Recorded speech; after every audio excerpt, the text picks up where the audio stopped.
Galera, acho que, pô, vamos lá, enfim, vamos tentar começar no tempo certo aqui para a gente tentar usar o melhor possível o nosso tempo e que acho que, cara, tem tanto assunto para a gente debater, tanta coisa para explorar, que, enfim, quanto mais tempo, melhor, e acho que daria para uns 15 papos, esse papo que a gente vai começar aqui hoje, assim. Queria antes me apresentar rapidamente, eu sou Henrique, associate aqui do Canary, estou no time há um pouco mais de 2 anos agora e lidero as frentes de gestão e construção de valor para as empresas investidas pelo portfólio. Para quem, enfim, não conhece muito sobre o Canary é um fundo de investimento early stage, a gente é bastante focado na primeira rodada de investimento institucional das empresas, como foi o caso de Lemon, como foi o caso de Clark, e estamos chegando já agora a quase 100 investimentos em 2 vintages. Enfim, basicamente nossa ideia aqui cara, assim, tá próximo de gente muito, muito boa tentando resolver problema muito grande, né? Eu acho que a gente tem 2 exemplos claríssimos disso aqui nesse papo. O problema, o mercado de energia é um negócio gigantesco, né? Acho que a gente vai falar um pouco mais sobre isso hoje. E, enfim, queria pedir aí para a turma se apresentar super rapidamente, contar um pouquinho, enfim, em 30 segundos aí como é que o que fez antes das respectivas empresas. E acho que assim a ideia do papo hoje vai ser muito desmistificar esse mercado de energia que é hiper complexo, tem um monte de termo técnico, e para ficar tão claro, para assim, minha mãe falou que ia participar do call, então eu falei, cara, então a gente tem que ficar claro para minha mãe como é que funciona, pelo menos high level, o mercado de energia. Boa. Então, enfim, acho que quem quiser começar aí, Rafão, Luciano, Pedro, se apresentar rapidinho, daí a gente já vai embora para as perguntas. E queria pedir para todo mundo, cara, assim, a ideia é responder pergunta da galera que está aí, assim. Então, usem o slide, usem e abusem. O Capelas também está aqui ajudando a mediar a conversa. Então, a ideia é que seja mais bate-papo possível. Legal, animal. Então, vou começar minha... Primeiro, queria agradecer a oportunidade. Acho que é sempre legal aí poder falar um pouquinho mais sobre o mercado de energia, falar um pouco do que a Lemon está fazendo.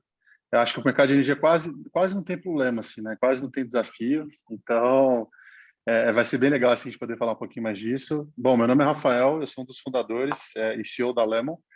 Eu sou originalmente de Brasília, me mudei para São Paulo, me formei em economia, trabalhei um tempinho no mercado financeiro, antes de efetivamente começar a empreender. A Lemon não é a primeira vez que eu estou empreendendo, mas é a primeira vez que eu estou empreendendo com tech, está sendo super divertido, muito aprendizado, e empreendendo num setor aí que acho que tecnologia ajuda muita coisa, assim, tem muita coisa para poder adicionar de valor. Essa é um pouquinho da minha história. Seguindo aqui o bonde da Lemon, eu sou o Luciano, sou um dos fundadores da Lemon também. Eu conheci o Vignoli no ensino médio, a gente estudou junto no colégio. Ele foi estudar economia, eu fui estudar engenharia, eu fiz engenharia eletrônica no ITA, depois eu fiz mestrado lá também. E já no mestrado, meu interesse já era em energias renováveis. Era uma coisa que eu sempre gostei, uma área que eu sempre gostei, mas que eu acabei não indo trabalhar inicialmente nisso. Eu fui trabalhar na área de tecnologia, eu descobri essa vocação minha de programar e arquitetar as coisas. E então antes eu era CTO de uma fintech e agora eu também sou o CTO da Lemon e estou empreendendo aqui junto com o Vignoli, ele mais na parte de business, eu mais na parte de tecnologia. Parecido com ele, não é a primeira vez que eu sou CTO, mas é a primeira vez que eu sou empreendedor. É um pouco o contrário. Legal.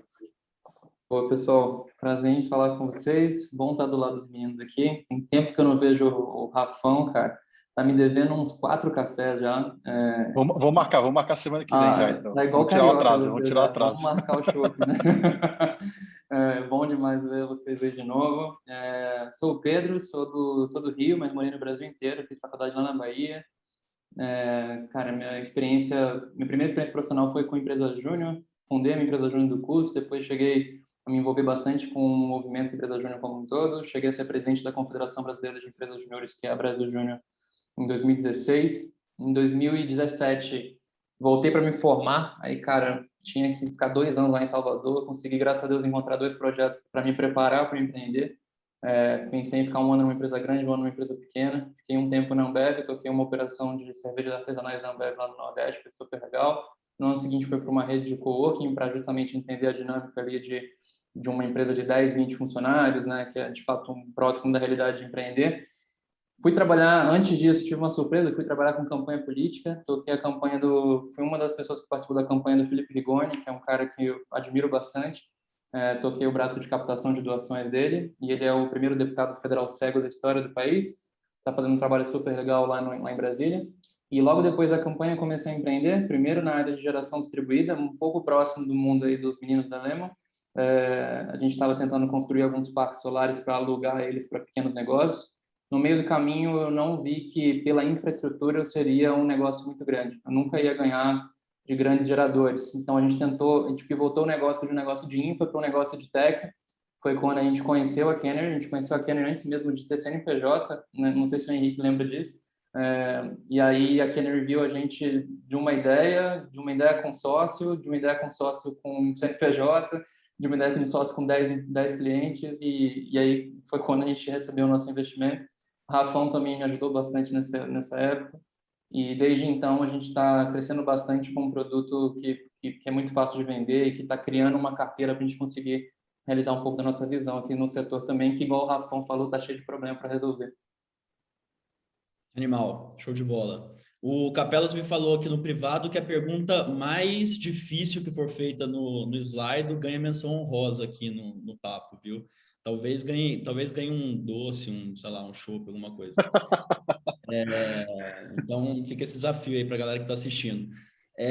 Mas, assim, o que eu queria começar falando, assim, dado que é de novo, né, um tema hiper complexo, que tem um monte de termo técnico, etc. Acho que antes de entrar qual o problema que vocês estão tentando resolver, vamos tentar falar mais da cadeia. Como é que funciona? Como é que a energia chega na minha casa? Assim? Porque, cara, para mim, energia, eu como consumidor, energia não é um problema. Eu acendo e apago a luz lá, funciona.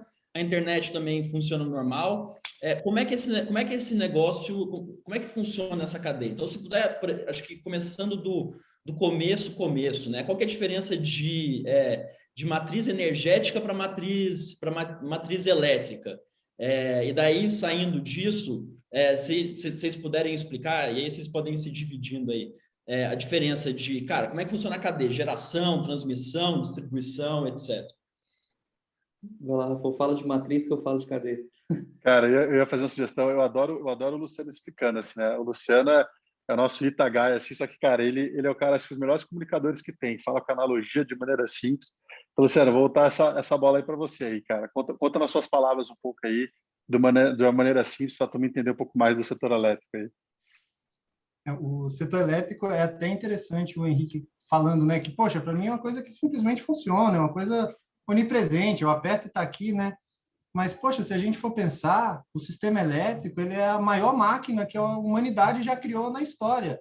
Ele é maior do que a internet, ele é maior do que, sei lá, qualquer acelerador de partículas. Poxa, é um sistema que tem milhares de quilômetros de extensão, que tem milhões de usuários conectados, sincronizados a 60 Hz numa ponta do país a outra, que tem uma cadeia de industrial enorme, né? As maiores máquinas que a humanidade já criou estão ligadas no setor elétrico, né? Poxa, a maior máquina do Brasil, que é a usina de Itaipu, é do setor elétrico, né? Imagina, a humanidade teve a audácia de vamos criar uma montanha artificial para gerar um lago artificial, para girar uma manivela bem grande e vamos passar toneladas e toneladas de cabos de aço por milhares de quilômetros e depois tem máquinas perigosas, transformadores e poste, e a gente é uma coisa onipresente, né? É uma coisa que a humanidade é muito boa e é uma coisa que é relativamente robusta, né? Não é tão comum ter gente morrendo de choque, não é tão comum a eletricidade cair, né? A internet cai o tempo todo, a eletricidade nem tanto, né? Então, por um lado, o setor elétrico é uma coisa que é muito... ela é tão boa que ela virou onipresente, né? Mas se a gente for pensar, ela é a maior máquina que a humanidade já construiu. Mas eu acabei divergindo um pouco aqui da pergunta, né? Qual que é a diferença, né, de matriz energética e matriz elétrica? Matriz energética é como que de onde a gente tira a nossa energia, e tudo é energia. Quando eu como hambúrguer, isso é energia para o meu corpo, né? Quando você coloca gasolina no seu carro, isso é energia para o seu carro. E a matriz energética é como que a humanidade, o país, ou qualquer subconjunto, consegue energia, de qualquer forma. E a matriz elétrica como a gente consegue energia elétrica. É mais ou menos essa divisão. Então, dentro da matriz energética, a gente tem álcool, biodiesel, gasolina, petróleo, carvão. Dentro da matriz elétrica, a gente tem usinas solares, usinas termoelétricas, usinas a vento, que são as usinas eólicas, usinas de todo tipo, né? Então, essa é a primeira distinção que é importante a gente fazer. Para não me delongar muito aqui também, deixar o Pedro também explicar um pouco como funciona toda essa cadeia, né, que a humanidade chegou a construir nessas...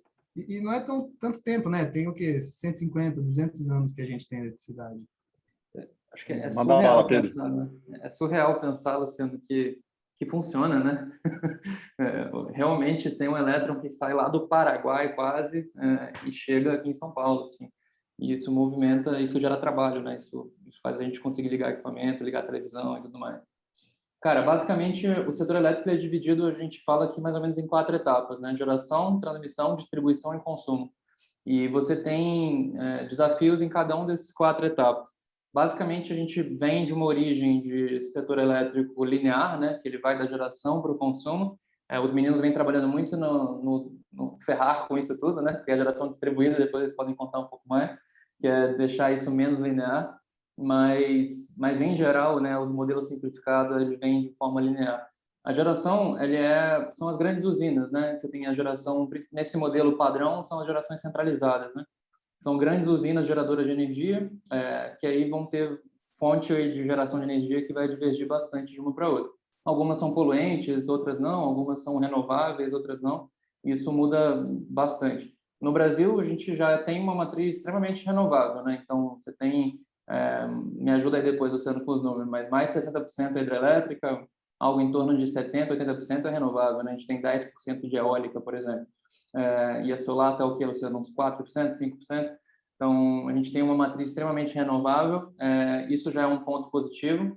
Contudo, acho que estudar a cadeia de consumo de energia é muito legal, porque faz a gente pensar de forma crítica que consumir energia é sempre ruim, consumir energia nunca é bom.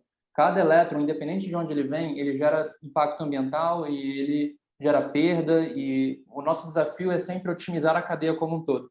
Então, eu preciso primeiro olhar para a matriz de geração e pensar como ela pode ser menos impactante possível. Eu preciso pensar para as linhas de transmissão, que são os grandes postes nas estradas, né? Aqueles enormes lá. Aquelas são as grandes linhas de transmissão, né?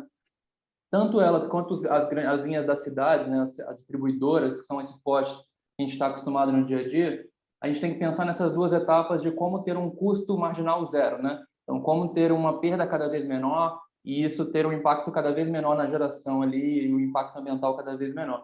E no consumo, a gente tem um desafio de consumo consciente, assim, do consumidor entender de onde ele consome, que horas é melhor consumir, qual é o preço que ele paga de dia, de tarde, de noite. Acho que o consumo é um dos... Eu costumo pensar que, principalmente no Brasil, a gente tem uma matriz extremamente renovável. Um dos maiores problemas que a gente tem é consumir menos e consumir melhor. Então, a gente precisa de equipamentos que consumam cada vez menos energia, cada vez no horário mais adequado, e eu preciso de um consumidor que entende a conta de luz, que é empoderado em relação a ela e que toma boas decisões. Então, acho que tem um desafio muito grande em cada uma dessas 4 etapas, e acho que no Brasil o desafio do consumo é gigante. Em outros lugares do mundo, o consumo já é muito mais empoderado, assim, né? E acho que só para fechar, a gente tem um desafio aqui no meio de transmissão e distribuição, que é um monopólio natural, então você não pode fugir disso. Nunca vão ter 2, 3, 4, 5 postes na rua competindo pela sua distribuição, porque não pode, né? Senão vira uma zona, a cidade. Sempre vai ter um poste só. E como que isso funciona, né? Esse monopólio natural, ele funciona no modelo de concessão pública. Então, existem grandes processos parece um processo de leilão, né? E você abre o direito de concessão daquela região para algumas empresas, e essas empresas como Light, Enel, CPFL, Neoenergia e por aí vai, EDP, elas ganham o direito de gerenciar aqueles ativos da cidade de São Paulo, da cidade de Vitória, Rio de Janeiro, por 30, 40, 50 anos. Então, por exemplo, existem 2 formas de consumir energia no Brasil, né, e no mundo, né? Um ambiente regulado, onde a distribuidora que toca a distribuição na sua cidade, ela cuida tanto do leilão de geração de energia e repasse esse preço para você, quanto do repasse da transmissão e a receita dela distribuição. E existe também um ambiente livre, né? Que você, diferente do que muita gente acredita, você continua preso à distribuidora. Então, você nunca vai deixar de pagar uma conta para a Enel, para a Light, etc. Porque sempre vai ter a necessidade de uma empresa trazer o elétron até você. Então, nesse outro ambiente livre, né, você continua com um boleto ali de transmissão e distribuição e você vai ter um segundo boleto de energia. Então, é mais ou menos assim. Não sei se os meninos querem complementar alguma coisa, mas existem desafios nas 4 etapas. Hein? O Elon Musk não concorda com você com esse sempre aí, viu? Com a bateria ali e tal, o negócio começa a mudar um pouco, né? Entendeu? Tudo que eu falei aqui agora tem exceções. Isso é muito legal sobre o setor elétrico. Sempre tem uma exceção. Boa. Cara, e daí... Beleza, então eu entendi como é que funciona, como é que a energia chega na minha casa. Mas, assim, tem diversas maneiras desse negócio acontecer, né? Porque tem a geração centralizada, tem a geração distribuída, aí tem o mercado cativo, tem o mercado livre. O que são cada uma dessas coisas? E daí, assim, além de explicar isso, talvez essa parte de geração distribuída, geração centralizada faz mais sentido Luciano e Rafão responderem, e daí depois, Pedro, você pode pegar o embalo para responder essa parte das tarifas. Como é que funcionam essas tarifas? O que são? E por que elas podem ser boas, ruins para os consumidores? Eu posso começar, então, falando, explicar essa coisa dos mercados de energia, né? Como assim tem mais de um mercado? Tradicionalmente, existiam 2 mercados de energia no país. O mercado cativo, que é o mercado em que você tem esse monopólio natural das distribuidoras por causa da distribuição física dos postes dentro das cidades, tal, que é a energia que está na sua casa. Você chega e ela está lá. Você não tem muito poder de escolha sobre isso. Existia o mercado livre dos grandes consumidores. Então, existe uma empresa que é dona de uma usina geradora de energia, sei lá, no Paraná. Existe uma outra empresa que é dona de uma, sei lá, fábrica de alumínio no Rio Grande do Sul, e eles alugam uma linha de transmissão e combinam um preço, e é isso. E aí um compra energia do outro. Que é uma coisa muito mais de balcão, mais parecido com uma feira mesmo. Por isso que é um mercado livre. Esse é um mercado para grandes consumidores. E o mercado para os pequenos consumidores é o mercado cativo, que é o que a distribuidora traz a energia pelos postes da cidade até a sua casa. Recentemente, alguns anos atrás, surgiu um terceiro mercado. Foi criado um novo mercado de energia no país, que é justamente o mercado de geração distribuída. De onde que surgiu isso daí? Surgiu do advento das placas solares, ou então até das pequenas turbinas eólicas, né? Isso não é tão comum ainda, mas existe também pequenos geradores eólicos que você pode colocar na sua casa. Isso também conta como geração distribuída. Qual que é a ideia? Em vez de você da energia ser gerada lá no Paraguai, lá em Itaipu, andar 1.000 quilômetros, os cabos de alumínio, que seja, até chegar aqui na boca de São Paulo. Aqui em São Paulo, transforma para média tensão, aí transmite mais um pouco. Aí, sei lá, aqui perto lá do Rio Pinheiros, tem alguma outra estação que transforma para outra coisa que... Aí vai o poste na rua e chega no seu prédio. Ao invés disso, você pode ter uma placa solar no seu telhado que a energia está sendo gerada ali. E ela está sendo gerada e consumida ali na hora, né? Para conseguir viabilizar isso de um ponto de vista legal, como que a gente vai fazer para cobrar, como que vai ser essa dinâmica de que, pô, mas a placa só gera de dia, eu preciso de energia de noite também. Foi criado esse terceiro mercado, que é o mercado de geração distribuída. E por que ele é chamado de geração distribuída? Porque de grão em grão, imagina, se a gente juntasse todas as placas solares que tem numa cidade, é como se a gente tivesse uma usina solar distribuída, salpicada por cima da cidade, né? Então, a geração, de fato, ela está sendo feita, distribuída pelo território da cidade, né? E por isso que chama de geração distribuída. Ela não é centralizada numa grande usina que está vindo de centenas de quilômetros para cá. E aí, dentro desse mercado, foram colocadas duas características que são muito interessantes. Primeira, a placa solar não precisa estar no seu telhado. Tem gente que mora em apartamento, tem gente que tem uma árvore que faz sombra, tem gente que não tem telhado suficiente, por qualquer motivo. Então, assim, a placa não precisa estar no seu telhado, ela pode estar em outro lugar. E pode estar numa fazenda, fora da cidade. E outra coisa interessante é que a placa também não precisa ser sua. Você pode alugar a placa de outro, você pode formar um condomínio e montar uma pequena usina, ou você pode alugar a placa de outras pessoas. E daí surge o modelo de negócio da Lemon, que a gente deixa para falar depois, mas eu vou deixar o Pedro explicar a questão das tarifas, de onde elas vêm, por que aparece. Nós estamos aqui só igual fazendo trailer de filme, né? E tá surgindo um monte de pergunta boa aqui, tá? Só para falar pro pessoal que eu tô vendo, a gente vai fazer as perguntas. Mas vamos só terminar isso aqui, aí a turma explica os negócios e daí a gente entra nas perguntas já. Está sendo um preparatório de mercado de energia e depois a gente fala dos modelos de negócio. Cara, basicamente, igual a gente vem comentando nas outras respostas, né? No mercado regulado, que é o mercado cativo, né? A gente chama dos dois nomes. A distribuidora, ela é um agente fundamental ali, porque ela é responsável não só por trazer o elétron da linha de transmissão que está passando na estrada até a sua casa, mas ela também é responsável por coordenar o mundo contábil, tá? Então, ela é a empresa que compra energia, ela abre um leilão de 30 anos de fornecimento de energia, várias geradoras se candidatam para esse leilão, que são leilões que você pode ganhar ele e fornecer energia daqui a 1 ano, 2 anos, 3 anos, 4 anos, um leilão de A5, A1, A2, A3, A4, etc. E esse leilão, inclusive, é um grande problema. Não sei se dá tempo de falar sobre isso, mas é um grande problema. A energia é um negócio que deveria cair preço. E por causa da nossa estrutura de leilão no Brasil, a energia sobe de preço, porque a energia ela é indexada em IPCA por 30 anos, sendo que não faz sentido. Mas, enfim, esse é outro assunto. Então, a distribuidora ela é responsável por comprar essa energia e repassar para o consumidor. Na nossa conta de luz, ela é 50%, mais ou menos, em média Brasil, ela é mais ou menos 50% transmissão e distribuição, que é o que a gente chama de TUSD, que é a tarifa do uso do sistema de distribuição, e ela é mais ou menos 50% tarifa de energia, que é até... Ou seja, numa conta de 10 mil reais, 5 mil reais, a distribuidora não fica com isso. Ela pega esse dinheiro e manda direto para a geradora que ganhou o leilão. E os outros 5 mil ficam R$ 2.500 para a linha de transmissão da estrada e R$ 2.500 para a Light, para a Enel, para a distribuidora da cidade. Ou seja, numa conta de 10 mil reais, só 2.500, aqui é um grande resumo, tá? Não é exatamente esses números, mas 2.500 ficam com a distribuidora.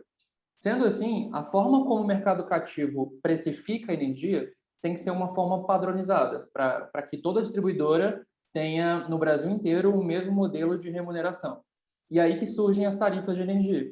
Então, a energia que é comprada via leilão pela distribuidora e é repassada para o consumidor precisa ser precificada nesses dois produtos, nessas duas características, né? Que é um produto e um serviço, que é o produto energia e o serviço distribuição.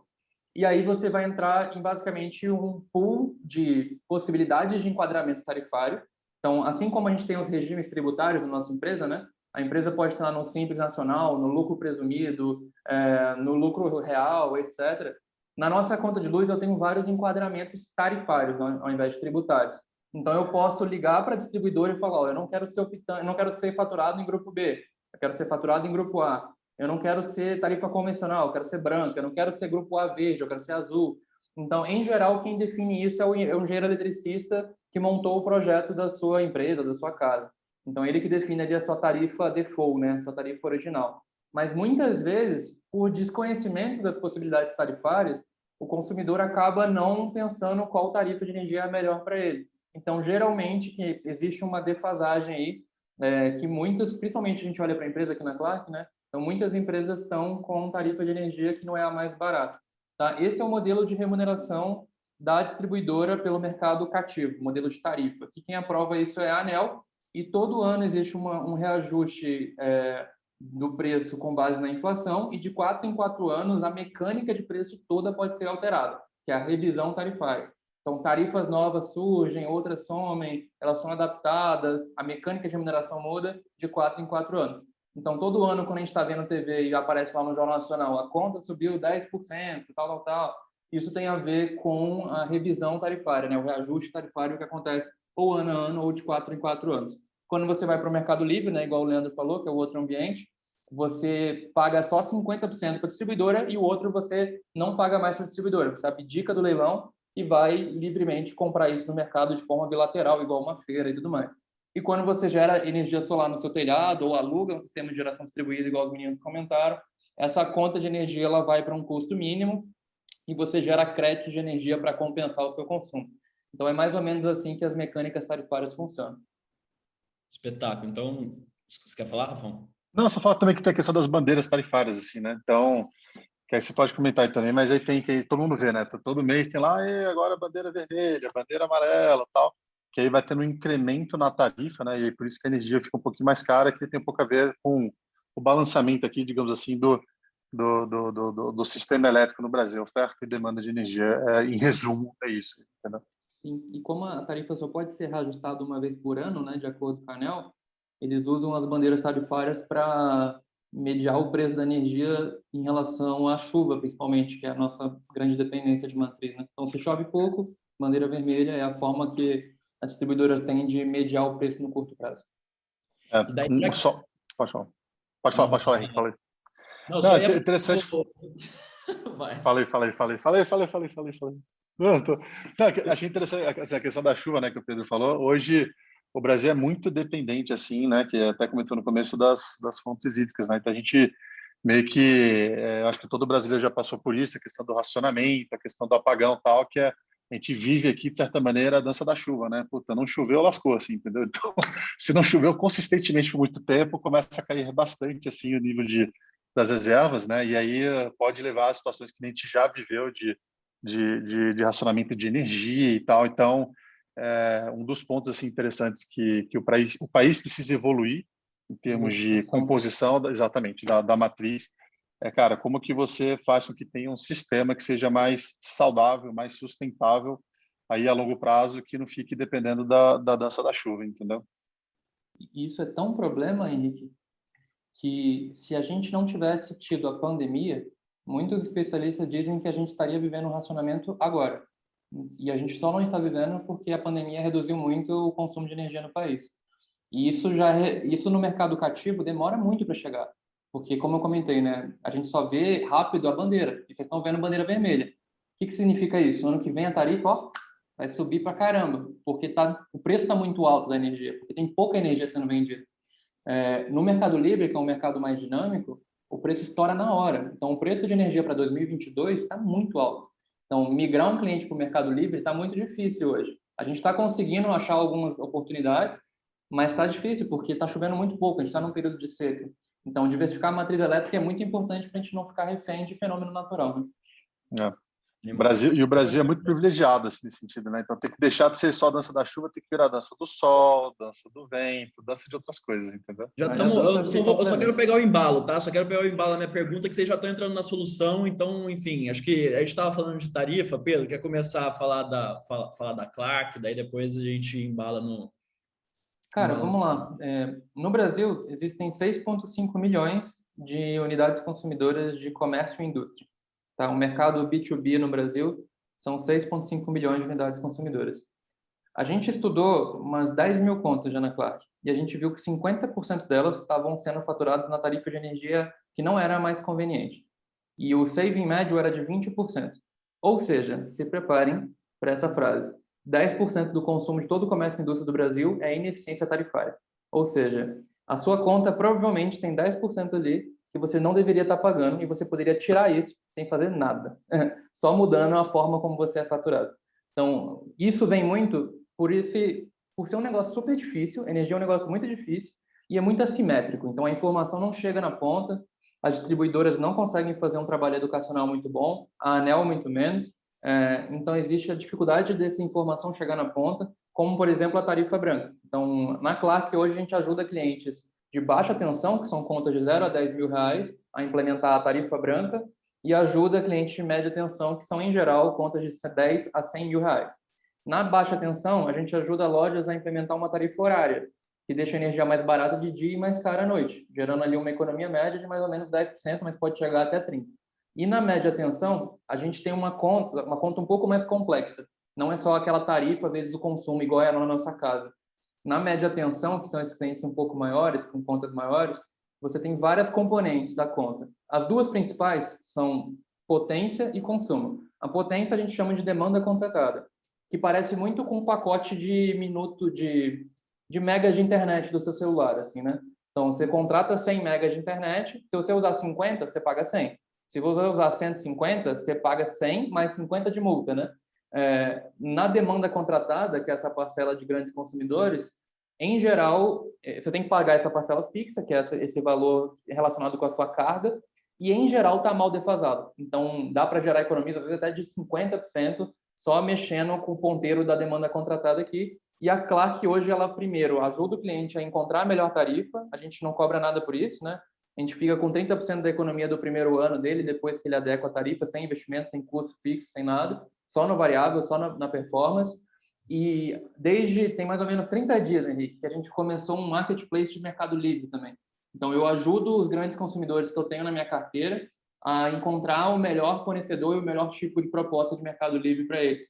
Então, tem 30 dias que a gente modulou um marketplace com as 5 maiores comercializadoras do país, e a gente fechou as 2 primeiras migrações nos últimos 10 dias, então a gente está bem feliz. Daqui até o final do ano, a gente chega numa 100 migrações para o Mercado Livre. Então, nesse segundo produto, eu ajudo os clientes de média tensão, que já são potencialmente livres pela regulação atual. Então, essas contas acima de 10 mil reais ali já tem chance de poder comprar energia livremente.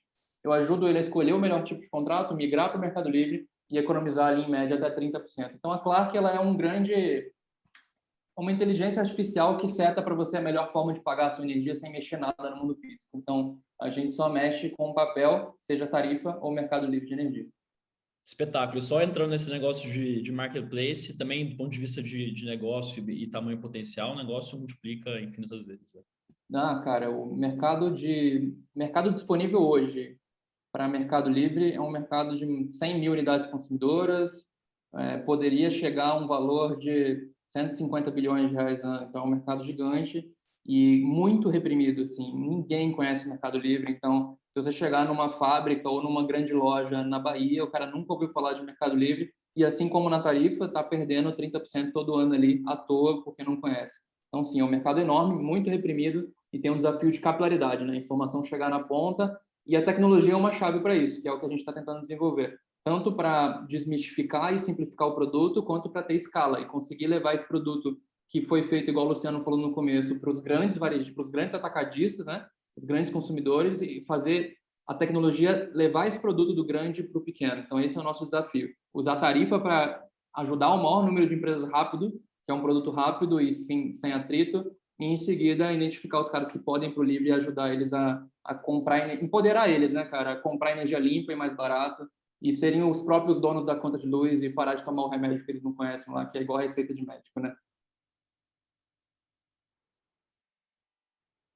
Manda bala aí, Rafão. Boa. Eu falei de receita de médico, eu acho que foi um negócio que eu falei na live anterior, então eu nem sei se eu já falei aqui mais, estou enrolando tudo. Vai lá, Rafão, depois eu conto o que é isso. Boa. Cara, acho que uma coisa interessante, assim, que acho que pega um pouco, talvez, na fala do Pedro, né? A gente está partindo, assim, de um contexto de mercado, né? Em que o consumidor de energia no Brasil, ele não é nem tratado como cliente ainda. A gente brinca um pouco na Lemo que o que tem no mercado é pagador de conta de energia. Como assim? Chegou a conta, não entendi. Cara, tem que pagar. Puta, mas veio errado. Puta, tem que pagar. Ah, mas aí a modalidade tarifária não é a ideal. Puta, nem sei, paga aí. Ah, puta, mas aí o cara não foi, não leu, a minha conta fez a média aqui dos últimos 3 meses, isso aqui tá errado, tem que pagar também. Então, assim, Você acho que uma explicou a receita ideia... de médica, Rafa. Exatamente, Igual a então, receita de assim... médico. Chega, você não entende nada, toma o remédio e vai para o próximo. Então, assim, é bem interessante, assim, né, porque a gente fala, quando eu falo que, assim, olha um pouco mais, tem uma visão, olha um pouco do setor de energia, né, a gente fala que tem muito mato alto, assim, né? Porque realmente são princípios assim muito básicos, assim. Você fazer com que o consumidor de energia se sinta cliente é uma ideia muito simples, mas só que muito poderosa, assim, ao mesmo tempo, assim, entendeu? Tem várias coisas envolvidas em relação a isso. Especificamente assim, em relação ao Lemon, né? A gente ajuda a fazer com que a energia seja mais simples, mais barata e mais verde. Aí aqui tem uma brincadeira aí, né, Luciano? Quem que teve a ideia da Lemon primeiro? Óbvio que fui eu, há muitos anos antes, né? É uma Dá um história pouco do contexto interessante aí. que, na época que eu estava no mestrado, eu me interessava pelo mercado de energia e foi mais ou menos na época que saiu essa legislação, falando que, olha, agora vai ter essa regra de você gerar sua própria energia e a placa não precisa estar na sua casa e ela também não precisa ser sua. Eu lembro que, na hora que eu vi isso, eu mandei um e-mail para os meus colegas ali mais próximos e o Vion estava no meio desse e-mail. Eu falei, caramba, olha que interessante, mudou a legislação e esse tipo de legislação abre espaço para que surjam empresas intermediadoras entre aluguel, que vai formar tipo um marketplace, que aí vai facilitar o acesso de um produto que é legal para caramba. E assim, eu cantei a bola assim na vírgula, exatamente o que a Alemanha ia ser, a gente nem imaginava, mas assim, isso foi, sei lá, quase 5 anos antes da gente juntar os caminhos de novo, né? Mas então acho até que talvez essa mentalidade empreendedora já tinha algum grãozinho aqui dentro de mim alguns anos antes. Total, né? Mas Quando a gente... Pode falar, pode falar. e já entrando nessa linha, né, do que a Lemon faz, né, esse mercado de geração distribuída surgiu e essas coisas, duas características interessantes. A placa não precisa estar necessariamente no seu telhado, pode estar em outro lugar, e também não precisa ser sua, pode ser alugada. Então, várias empresas tiveram ideia. Falou, já sei, vou pegar aqui uma fazenda, vou colocar 3.000 placas solares e vou alugar para o pessoal na cidade. É uma ideia que faz bastante sentido. E para de pé, dá dinheiro, os economics fazem sentido. Tanto faz sentido que muita gente foi fazer, construiu usina, tem todo o trabalho, importar a placa, mas o pessoal foi lá e fez. Só que aí esse grupo de empresas geradoras, essa primeira geração de geradores, eles acabaram com duas grandes dificuldades. A primeira grande dificuldade foi, de fato, conseguir alugar as placas. Porque se você tem um apartamento e você quer alugar o seu apartamento, você vai lá, bota na internet, tem um monte de sites de anúncios, você vai lá e você se vira. Se você tem 3.000 apartamentos, você não vai conseguir alugar todos eles só colocando no site. Não vai funcionar. E essas empresas, em geral, elas tinham um background mais de construção civil. Elas eram empresas especializadas em fazer obra, em cavar o buraco, em passar o fio. Então, a abordagem comercial não era uma coisa que era uma competência core dessas empresas. Elas tinham muita dificuldade para conseguir fechar os contratos, conseguir, de fato, alugar todas as placas que eles já tinham construído, né? E a segunda grande dificuldade era justamente, ok, fiz das tripas coração, consegui os meus clientes, a usina está alugada. Aí que vem a grande dificuldade, porque todo mês eu tenho que checar se a energia está chegando, se a distribuidora de fato está distribuindo os créditos, dá problema, e o cliente tem dúvida, e tem cliente, pô, teve pandemia, teve cliente que fechou, tem cliente que diminuiu, tem que colocar alguém no lugar. E toda essa gestão, em geral, o B2B não tem cartão de crédito, é mandar boleto, você tem que mandar centenas de boletos, e esse tipo de gestão também não era a competência core dessas empresas. Essas empresas, do ponto de vista, elas estão muito mais focadas na infraestrutura, elas estão focadas em construir o ativo e, quando terminou de construir, elas estão focadas em construir o próximo, elas não estão focadas em ficar gerenciando esse ativo de energia. Então, a Lemon surgiu justamente para ser esse intermediador. A gente presta serviço para os geradores de energia e a gente faz o que uma imobiliária faria se você tivesse 3.000 apartamentos. A gente fala, olha, deixa que eu vou conseguir os clientes para você, a gente faz essa prospecção, a gente faz essa aquisição de clientes e depois a gente também gerencia essa carteira de clientes, a gente manda boleto, a gente tira dúvida, a gente resolve problema na distribuidora, a gente tem toda uma visão de atendimento do cliente e a gente se sente como se fosse um intermediário do bem, fica cada um no seu quadrado. As empresas de construção civil ficam construindo usinas, que é o que elas fazem muito bem, e a gente fica gerenciando clientes e fazendo aquisição digital de clientes, que é o que a gente acha que a gente faz muito bem. E é mais ou menos isso que a Lemon faz. Não sei se o Violi quer complementar alguma coisa também. Cara, eu adoro você explicando, cara. Você explica de uma maneira super simples, assim, usa analogia. Eu sempre falo assim na Lembra, pessoal, não, tal, você fica, cara, ó, o Luciano é o CTO que explica melhor as coisas. As pessoas, mas você não é o CTO do Twitter. Pois é, vai falar comigo que você vai entender. Deve ser competência de CTO, né? O corte aqui em casa é a mesma coisa. Eu acho que como eles já vivem nesse mundo que a gente não entende nada, já tem que traduzir para a gente todo dia, acho que deve ser competência de CTO. Total. Só um último comentário, assim, uma coisa legal, assim, o efeito prático, assim, da Lemon, né? O fato da gente desempenhar bem esse trabalho, né, que o Luciano falou, na perspectiva aqui da geração, a gente fala que a Lemon tem essas duas perspectivas, né? A perspectiva do gerador e a perspectiva do consumidor de energia aqui, né? Porque do lado do consumo aqui de energia, é que eu falei que a gente está trazendo uma energia mais simples, mais barata e mais verde, assim, né? Então, fazendo com que o consumidor de energia saia dessa posição passiva de pagador de conta de energia para começar a se sentir pela primeira vez assim como cliente, né?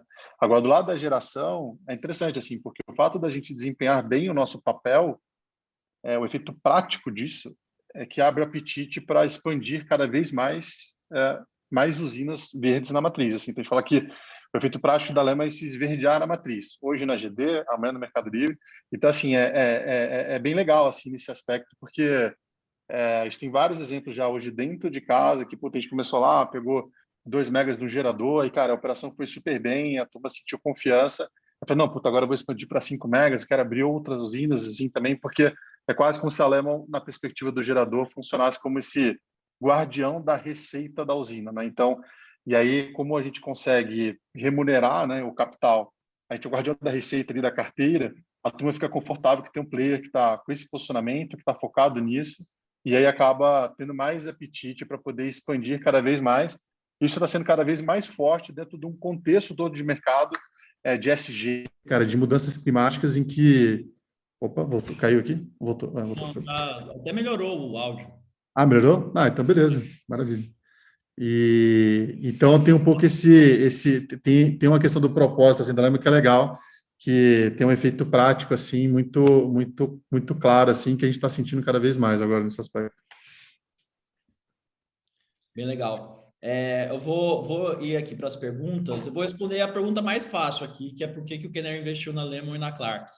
Essa é muito fácil responder. Assim, acho que dando um pouco de contexto, né, de Kenner, como é que o Kenner investe? O Kenner não tinha uma tese de energia, tá? Assim, só para dar um contexto. Assim, a gente não pensava, cara, a gente como Kenner acredita que a indústria de energia tem um futuro e vai acontecer isso, vai desregular o mercado, assim.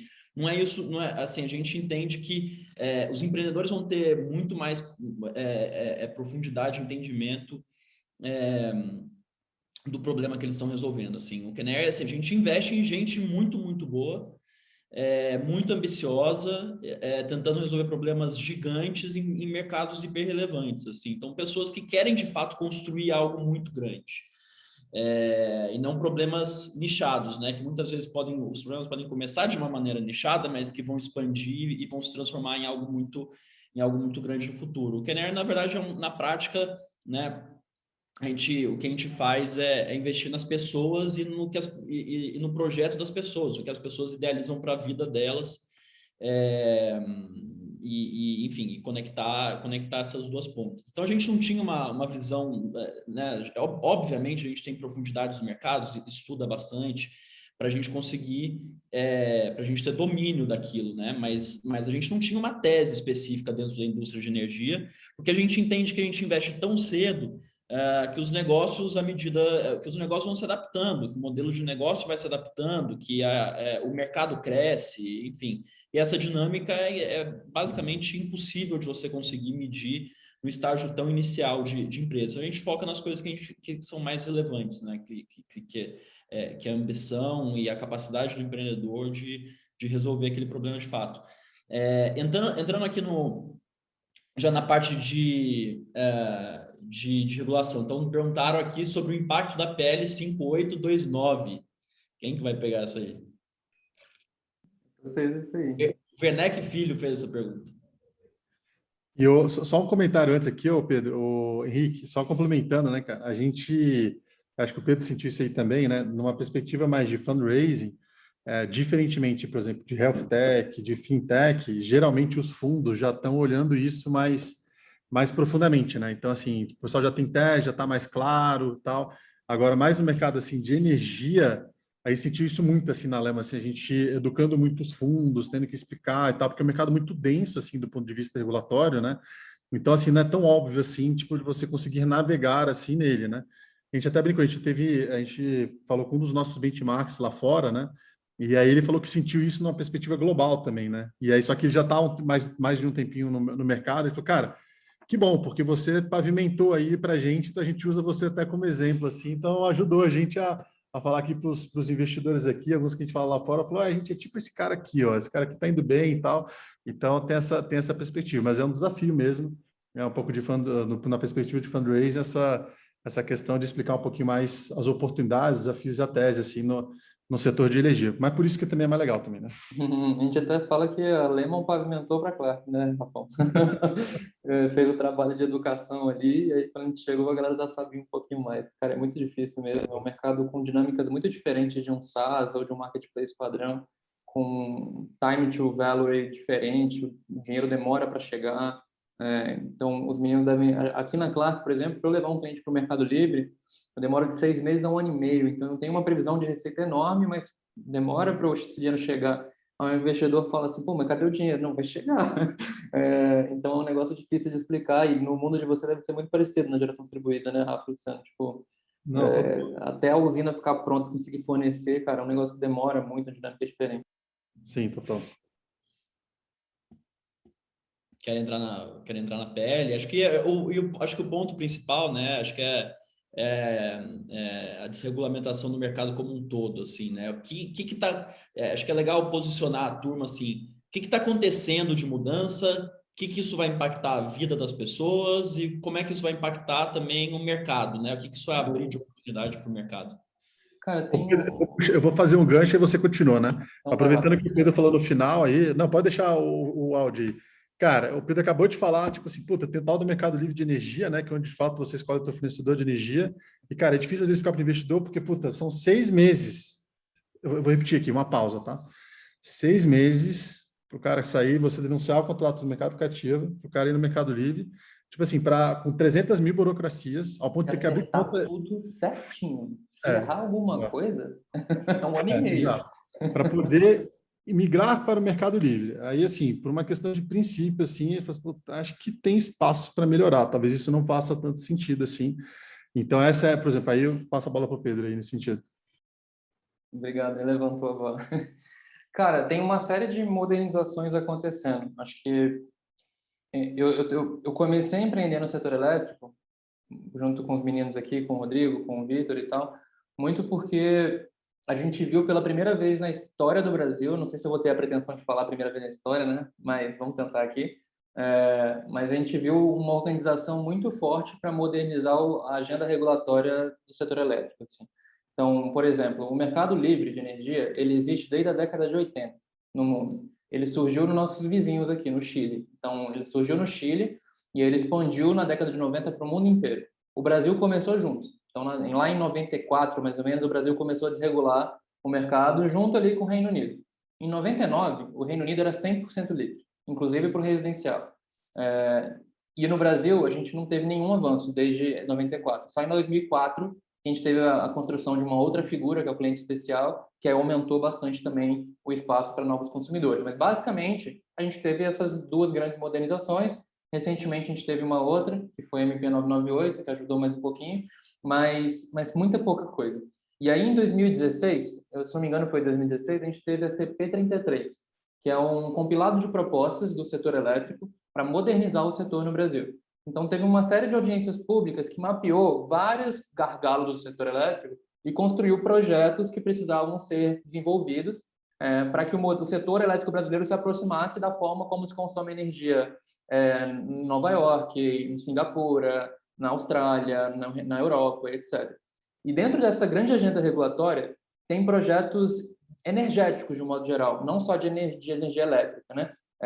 Por exemplo, a gente teve um grande avanço recente, que foi a construção do mercado livre de gás natural, que tem muito a ver com energia elétrica. Assim, a gás natural e energia elétrica são completamente substitutivos na indústria, assim, né? Então, você pode esquentar algo tanto com energia elétrica quanto com gás natural, e muitas vezes com gás natural é uma transformação mais barata, né? É melhor fazer daquela forma.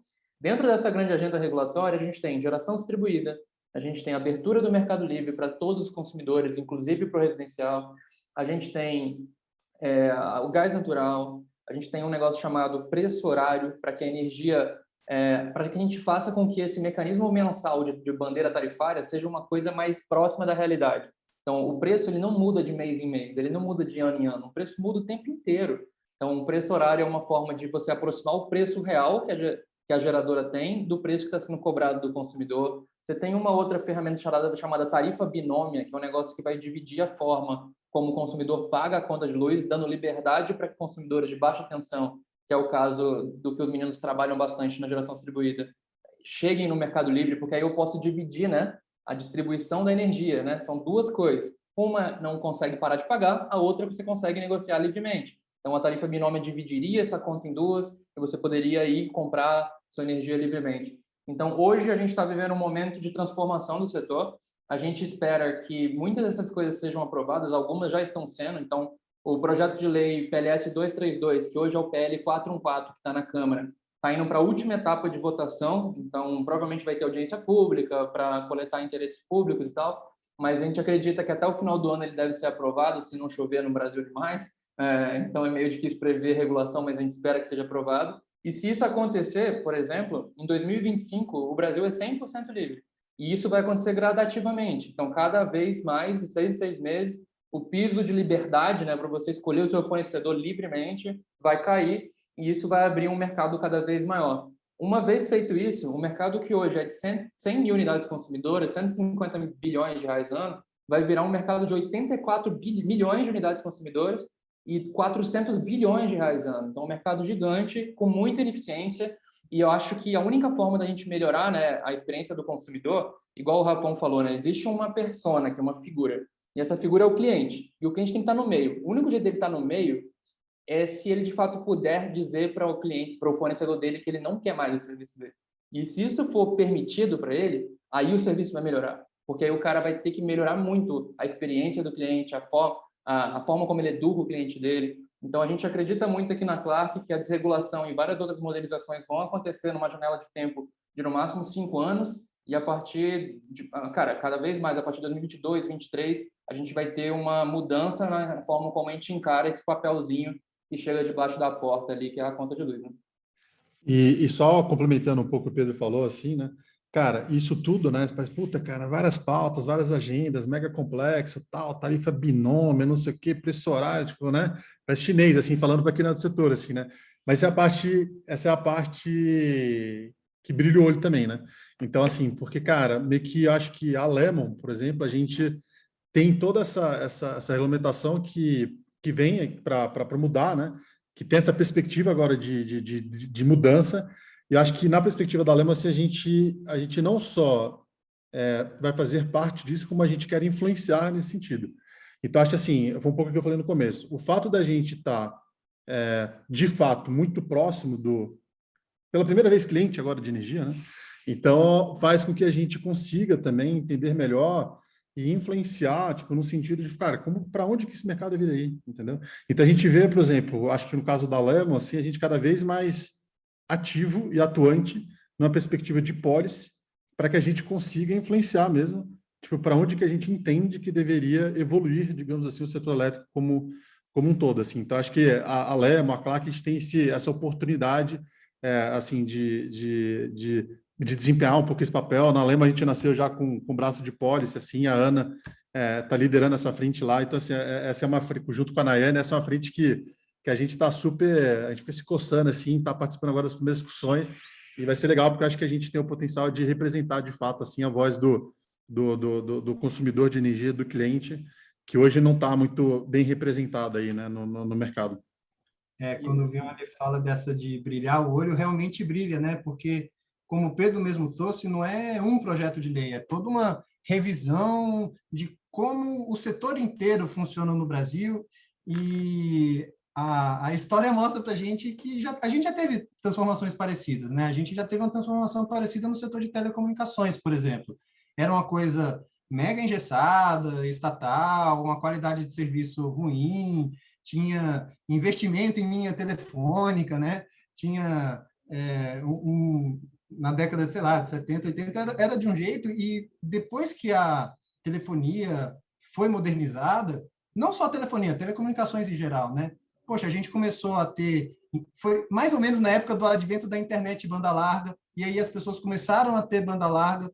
Imagina, olha o tanto de coisa legal que surgiu na nossa vida por conta da internet banda larga. A gente está falando aqui por vídeo porque a gente tem internet para isso. O próprio setor de streaming surgiu só por conta disso. Se não existisse banda larga, não existiria o setor de streaming. E agora, o setor, sei lá, talvez de TV a cabo, está tendo dificuldade justamente porque o setor de telefonia, telecomunicações é tão evoluído que talvez a gente não precisa mais de TV a cabo. Então, olha quanta coisa legal, quanta coisa para o futuro pode acontecer por conta de alguma mudança regulatória que muda a dinâmica de um setor. E eu sempre digo que essa é como se fosse a tempestade perfeita, porque a gente está tendo essa mudança regulatória que vai mudar substancialmente como a dinâmica do mercado pode funcionar. Por exemplo, se todo mundo puder trocar de provedor de energia da mesma forma como eu tenho portabilidade de celular, se eu realmente falar, caramba, eu não gosto desse provedor, eu quero ter um outro porque eu acho outro, sei lá, uma marca mais legal, ou porque eu acho que é mais limpo, ou porque eu simplesmente não gosto do meu, isso tem um efeito profundíssimo no setor. Além disso, tem toda a evolução tecnológica, né? O preço das placas solares caiu, sei lá, 80% nos últimos 10 anos, vai continuar caindo.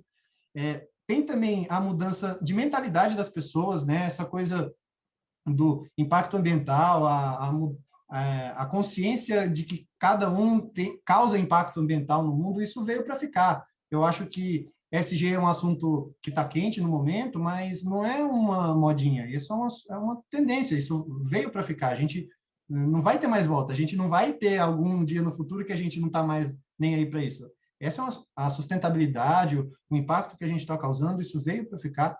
E, além disso, tem um efeito que a gente ainda não falou aqui, que daqui a alguns anos, sei lá, 5, 10, que seja 20 anos, a gente vai começar a ter uma frota relevante de carros elétricos no país. E da mesma forma que a gente tem a geração distribuída, que de grão em grão é como se a gente tivesse uma mega usina solar salpicada pelo país, de grão em grão a gente vai ter uma mega bateria salpicada pelo país. Imagina uma bateria capaz de armazenar, sei lá, 12 horas da geração de Itaipu. Inclusive, o Vianney colocou, né, esse ponto da penetração das energias renováveis, tem todo esse problema, né, de oferta, demanda, mas não venta na hora que eu quero, só faz sol de dia. Geralmente isso venta à noite, mas geralmente a maior parte do consumo é de dia. Mas, poxa, se eu tenho uma bateria gigantesca, olha quanta coisa legal dá para a gente fazer no sistema elétrico, e tudo vai precisar de tecnologia, né? E então acho que realmente brilha os olhos a gente pensar de que tem uma mudança de mentalidade, uma mudança tecnológica, uma mudança de paradigma, uma mudança cultural, tudo acontecendo ao mesmo tempo, e a gente está aqui. Né? Tecnologia para estocar vento, essa ainda não inventaram, não, né? Uma bateria elétrica. O Luciano fez mestrado com foco em eólica, né? Renováveis eólicas. Acho que dá, né? Não dá, não? Sim, dá pra gente, sei lá, a gente pega umas minas de sal, né, e injeta o vento lá, tem isso também. Espetáculo, pessoal. A gente está chegando no nosso tempo aqui. Acho que tem muito assunto. Pô, tinha um monte de pergunta aqui que infelizmente, a gente não vai conseguir cobrir, né? Perguntaram sobre custos envolvidos em business de geração distribuída. Outra pergunta aqui que o Werneck fez, perguntando se acha que em algum momento vai ter guerra de preço, né? Dentro dessa indústria, como já acontece em outras indústrias. Acho que se isso acontecer, né, mostra que o mercado de fato evoluiu bastante. Acho que então para todo mundo envolvido aqui vai ser algo super positivo. Mas, enfim, eu queria fazer um último comentário e aí deixo aberto para vocês, enfim, comentarem esses pontos também. Mas acho que um ponto que acho que é super legal que a gente vê aqui no Canary, que assim, a gente no começo, né, tinha uma primeira onda de empresas no Brasil que surgiram, que eram muito copycats, né? Muito, pô, vamos montar esse business que existe fora no Brasil, enfim, e que é isso que vai dar certo, né? Então vamos copiar o que tem lá fora. Aí acho que à medida que esses negócios foram crescendo, se desenvolvendo, né, e a gente tem casos super legais no mercado local, esse negócio, os empreendedores foram vendo que o modelo de negócio sempre precisou ir se adaptando. E acho que o que tem surgido de coisa muito legal no Brasil são businesses que são específicos daqui, né, que se aproveitam de coisas que existem aqui no Brasil. Eu acho que energia é um desses aspectos, porque a gente tem muita coisa que é muito específica ao Brasil, que é muito diferente dos mercados envolvidos, né? Acho que é bom a gente também, e acho que isso tem acontecido não só no mercado de energia, a gente tem exemplos legais no mercado de segurança, enfim, acho que em varejo isso necessariamente vai acontecer também, porque a maneira que o consumidor no Brasil se relaciona com marcas e com compras no geral também é algo específico, e acho que isso é muito caso de energia, assim, então acho que é muito legal ver essa síndrome de vira-lata assim, sendo posta de lado, com gente querendo construir coisa em mercados enormes, problemas que, enfim, acho que o problema de energia é um problema global, mas que tem características muito específicas do mercado local. Enfim, então só queria encerrar com esse ponto e deixar também aberto aí para vocês três, enfim, terminarem com pontos finais. Vamos lá, deixa eu abrir o microfone aqui, então. Cara, eu acho que esse ponto é super legal, Henrique, porque energia é um tema que o Brasil pode ser pioneiro no mundo, assim, em vários aspectos. A gente já é em vários, inclusive. Então, a gente já tem uma matriz extremamente renovável. A gente já tem um sistema interligado nacional, ou seja, um elétron pode ir do Rio Grande do Sul até o Amazonas, um elétron via linha de transmissão e distribuição. A gente já tem várias coisas super legais no país. Eu acho que a gente tem uma oportunidade, e isso independe de regulação. A regulação é um upside. A regulação ajuda, acelera, mas já tem um mercado dado que existe espaço para modernização, digitalização, empoderamento para a liberdade, para a gente ter um mercado que é referência no mundo. Assim. A gente tem um privilégio em todos os mercados, além da energia do Brasil, ser no mundo em si mesmo, né, de um mercado gigantesco e tudo mais, e na energia não é diferente. Assim, a gente está há 100 anos é bom evitar nomes, né? Mas a gente está há 100 anos com as mesmas empresas liderando o processo, assim, e a experiência não melhora porque é assim que aconteceu, há muito tempo. Então, a gente tem certeza que eu e os meninos, a Clark e os meninos da Lemon aí, vão concordar que, assim, a gente gosta de ser first mover, mas a gente não quer fazer sozinho, assim, o mercado é enorme, tem espaço para muita modernização, mobilidade elétrica, mercado livre, geração distribuída, medição de energia em tempo real, baterias, tem muita coisa para fazer, e eu tenho certeza que se a gente acertar nas sacadas, cara, primeiro, sem regulação a gente vai ser referência no mundo, e com modernização a gente vai ser o melhor mercado de compra de energia do mundo, assim, no intervalo de 5 a 10 anos. Então, eu acho que a gente pode fazer com que a energia seja um showroom inverso, né? As pessoas virem aqui e copiarem os nossos modelos para outros lugares. E se derem mole, a gente nem deixa copiar, a gente vai lá para os mercados deles também.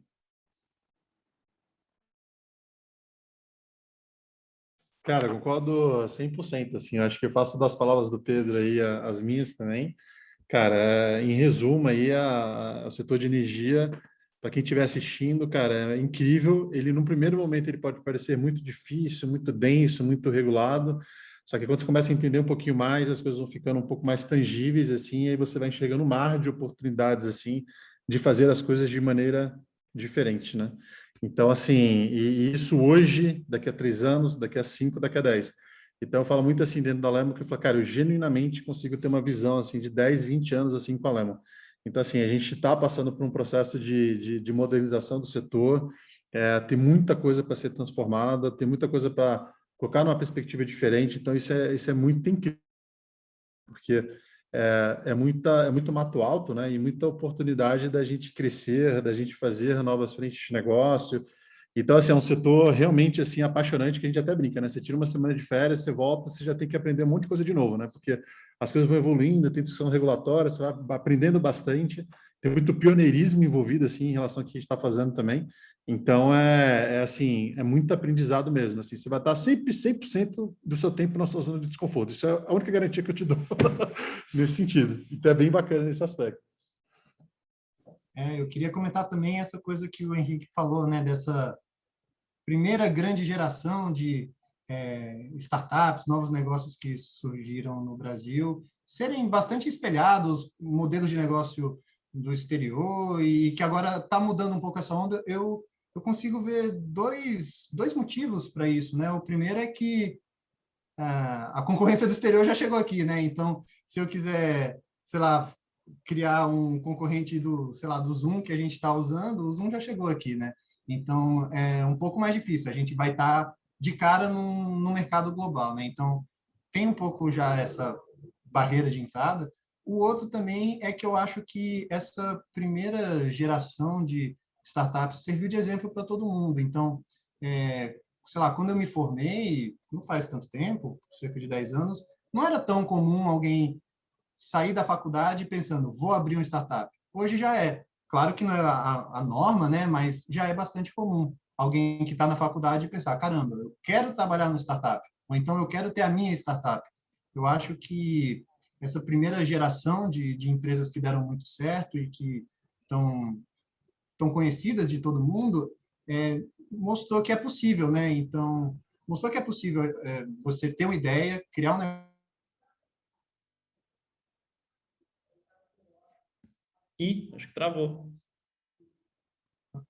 Travou para você também? Voltou? Então, é possível você ter uma ideia do zero, achar gente muito boa. Tem gente muito boa no Brasil. O Brasil tem excelentes escolas.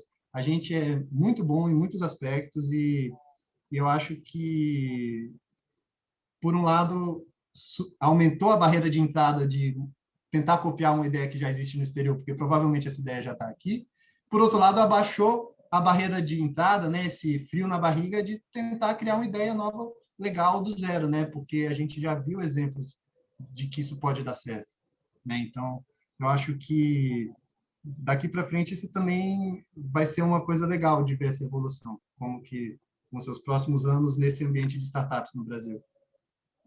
Animal. E só para colocar em perspectiva, tá? Para ninguém, para não ser mal interpretado, as pessoas que construíram, que fizeram copycats, as pessoas pavimentaram a indústria de tecnologia no Brasil, elas construíram a indústria de tecnologia no Brasil, né? Que acho que é um negócio que não existia antes. Então, assim, é natural que você tenha esses low-hanging fruits, que são as empresas de modelos que já funcionaram fora. Então, acho que é importante também colocar isso em contexto, mas eu estou pensando aqui mais, né, conversando com empreendedores que estão pensando em negócios novos, né, que acho que e pensando em empreender no Brasil. Acho que ainda tem espaço para construir coisas que já têm modelos semelhantes lá fora, mas acho que também tem muito espaço para a gente estar querendo construir coisa nova do zero, pensando em problema brasileiro que só se enfrenta aqui, e com características locais, assim.